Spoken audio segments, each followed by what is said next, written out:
Welcome back to the channel. I hope you're having a fantastic day wherever you are around this beautiful planet of ours. And if you are having a fantastic day, make it even more amazing by hitting that like button, subscribe, bell notification icon, click all so you can tell YouTube what you want to see. That was a pretty good segue at the beginning, if I don't say so myself. Don't mind my snuffly nose. It is nearly gone. I've nearly got rid of this little head cold thing going on. All right, guys, today's video, let's look at the signal here, the buy signal across Bitcoin and the stock markets. This is following on from the macro stuff that we looked at in yesterday's video, the October prediction. We've got a view, a roadmap for the month and the quarter ahead, quarter four. We're into that last quarter of 2022 based on this video. I'll leave a link to this at the end of this video, so make sure you check that out. And as I said, today's video is building on that as we start to break down the month with signals that are forming on the daily and the weekly charts. Now, this is one of those things that gets so much press because there's not that much to really talk about in the markets at the moment. We've basically been in a sideways grind for the last 3.5, nearly 4 months now. So whenever there is something slightly reminiscent of a buy signal or a sell signal, you can bet your bottom dollar that it gets absolutely smashed across Twitter and YouTube. And it really is just there to pump up any sort of last remaining views. And so when I see that, I feel like I just need to make a video as one of these little caution things in terms of the signal itself. In this case, we're looking at the thing of a double bottom or an Adam and Eve or a W pattern or any other name that people want to give it. Now, I'm bringing this one up because, yes, we are getting towards a macro here, and it's been said all the way back since 7th of September for Bitcoin. You can see the bottom came in here, or even the 6th, and we got a bounce up, and we're all the way back down now. So a month later, this double bottom is still not really producing any sort of results. And in this particular period, there were videos I did on the channel looking at traps and signals to avoid if we get that. So you go back to 4 weeks, there was basically the trap times here. So coming back to today and the previous double bottom that also had a failed signal so that we can see what it looks like, it was back in July. This is, of course, we're still in a bear market. And so these potential buy signals don't always play out as strongly as they would as if they were in a bull market. So we've got to take the signal in terms of what part of the cycle we're in. So this was the last one here in July through to August. So it was not a bad pattern here, but it was at the top of the market, and the market had already dumped down a fair bit. And you can see that the bounce back really only got to about 25% of the range before it came crashing down. And of course, you know, the rest is history from that point. We came back to a bigger double bottom at around 18,500. We got another bounce up and it failed again. And here we are just a couple of weeks later, and the market is really trying to bounce off this 18,600 level to get to those next points. Now, if you've been following the channel for some time, you know the levels that I'm watching for, basically looking for a trap unless that price is broken. And in this case, 20,700 is still in play.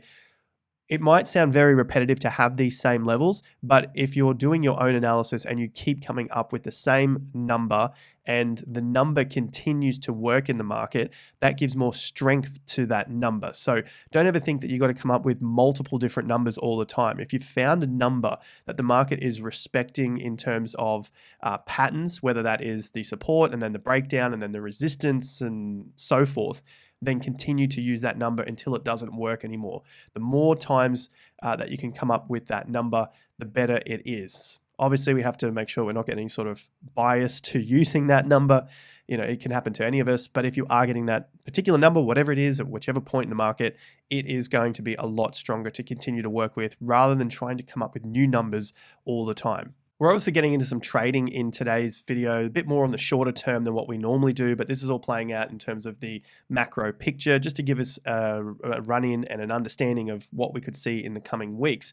Now, of course, trading, have some plan. Only experienced guys should be looking at this sort of thing when it comes to BitGet, Bybit, definitely use your stops. Of course, don't get wiped out, especially at these lower stages of the market. We could see some pretty good stuff in the coming years.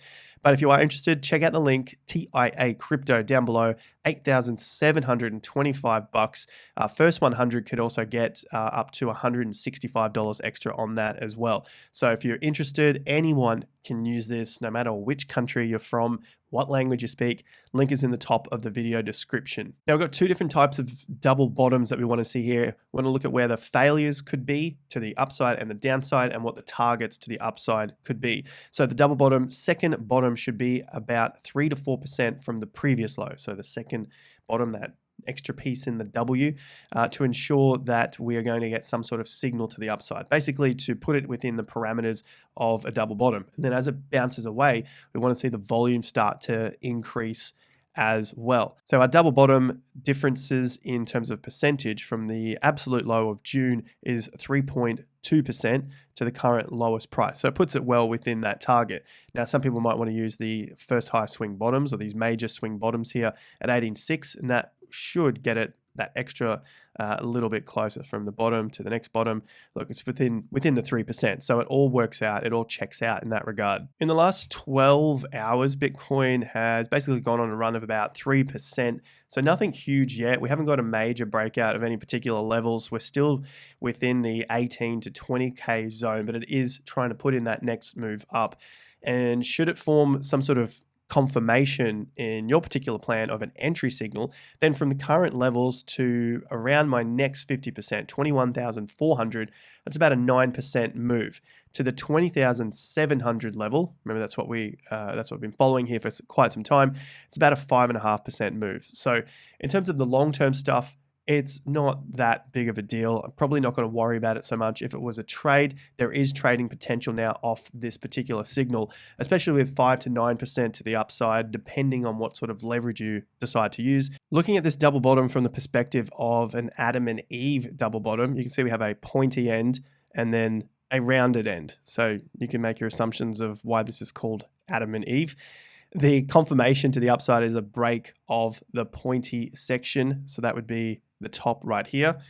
And that's for a longer term view here because we're looking at the weekly chart. So the confirmation above there again, the underside would be the failure of the double bottom. If this was just to roll over and break down, that would be the failure. So stops have to be under that level. And of course, the breakouts could be up there. But if you wanted to get closer to the market, you could look at something like the TIA Gann swing indicator, bring it down to a shorter term time frame. Of course, this begins to increase the risk because you're going down to a shorter term time frame, and then you look at levels above previous resistance, above those previous breaks. And of course, this comes out pretty close to our 20,700 level. So keep that in mind if you are looking at trading. There's going to be some sort of resistance at around that point, and then the 50% levels from that move as well. 50% comes out at 21,400 for this entire range, and for the down range itself would be quite close again at around 21,700. So even though there's some room to the upside, there's going to be resistance. So either have in play to take profits quick, we're still in a bear market, there's no confirmations yet, or decide to take the trade when there is less resistance in the way. Of course, that means you forgo some of the reward to the upside, less risk, less reward. Double bottom pattern is on the NASDAQ and the S&P as well. You know, these markets have gone on quite a significant down move. I think people are expecting some sort of bounce from here. So of course, we need to be prepared for any sort of trap prices.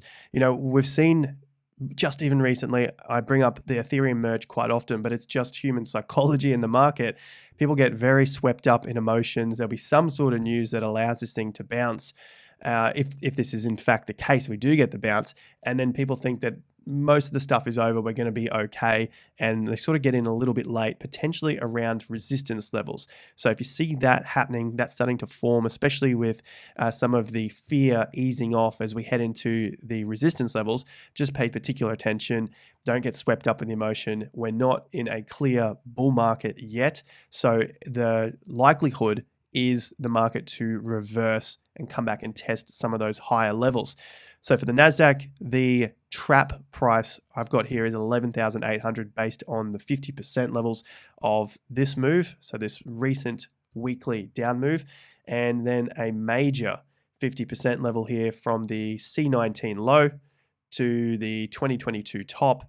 And that comes out again at around 11,800 points on the NASDAQ. Of course, the failed signal here is if we just reverse again and break down from this low. That would basically put this double bottom completely invalidated. I think we'll be too far from that low at this point if we were to break down again. The same sort of things on the S&P, very similar pattern. You can see here just like a cleaner entry line, which is above any of these sorts of lows and the highs. You can see that was used as previous resistance before. That level is 3,742 points right there, previous swing top. And the target is about 4,000 points again. If we wanted to bring something a little bit closer, it should be 3,955, so call it 4,000. Something a little bit closer, we'll use the weekly swings. So this is to reduce the risk to the upside if you want to take closer profits, or at least if you're not trading it, just watching the market to see how it reacts around these particular areas and what news comes out. You know, that's a huge thing that I focus on here, is just seeing how and what news comes out at these price points. Generally, you see good news come out at or around tops, and which are essentially resistance points. And I would expect the same sort of thing to happen again here at about that 3,800 points. And you can see a swing bottom here at 3,880. So they're very close to each other here if you wanted something a little bit closer, and just basically watching what the news has to say. In terms of a percentage to that upside from the current price, about 4%, or from a cleaner entry here at this line. So that low in the top of the previous week, we'd be looking at something like about 3%. So there's not really much in it there. We've got some time to wait. And of course, the failed signal to the downside, a break of 3,500, which then potentially gets us to our first macro support of 3,500 points. I know a lot of the titles can seem like doom and gloom and caution and warnings, but you got to remember the game that we're in here. We're trading and investing. It's generally a zero-sum game. For whatever win you make, someone else has to lose. And being here in a bear market is absolutely incredible. The comments, the people who are here are basically more so clued into these sorts of results that they want in the market compared to when we're here just in the bull market retail hype, when everyone thinks that any sort of caution or warning is basically just FUD. Right now, you guys are probably going to be the ones that make it if you stick around long enough and continue to improve your education and your plans and stick to it. Now, I bring up this particular one rule here, rule number one from Warren Buffett. Everyone should know who Warren Buffett is by now. Never lose money, rule number one. Rule number two, never forget rule number one. It often seems like the cautions and the warnings are all sorts of FUD, but the game is essentially zero sum. If I win, someone else might lose. If you win, someone else is going to lose. And so if you can remember this, you never want to lose money. Every time you put a trade on, it's always a caution. Of course, it's nice and easy for YouTube titles because, it's sort of living in the fear, but just to throw in a little bit of less fear and more reality when it comes to trading and investing, it is essentially about not losing money. The retail bull market hypes, for people there, it's all about making all the money. They haven't gone through the lessons of how to not lose money first, and then how to never forget rule number one before they make the money. Sure, some people get lucky. Eventually they end up losing it if they haven't learnt the lessons. It's just the law of nature. But at least if you're here, you're hopefully putting in those plans, taking those steps to improve yourself, improve your investing, and always coming at the market from a very cautious point of view. Yes, you need to go out there and lay some big bets on, but always have a plan in mind, written down, something that you can action and then look back on in case it doesn't go your way. I hope you enjoyed today's video. I definitely enjoyed making it and chatting with you guys. Chat to you in the comments as well. What are your thoughts over October? If you missed yesterday's video, make sure you go and check them out right up here. I'm leaving a link to the playlist, so go and check those out next. Like if you're having a fantastic day. Subscribe if you're not. And of course, bell notification and the all button. See you guys at the next video. Until then, peace out.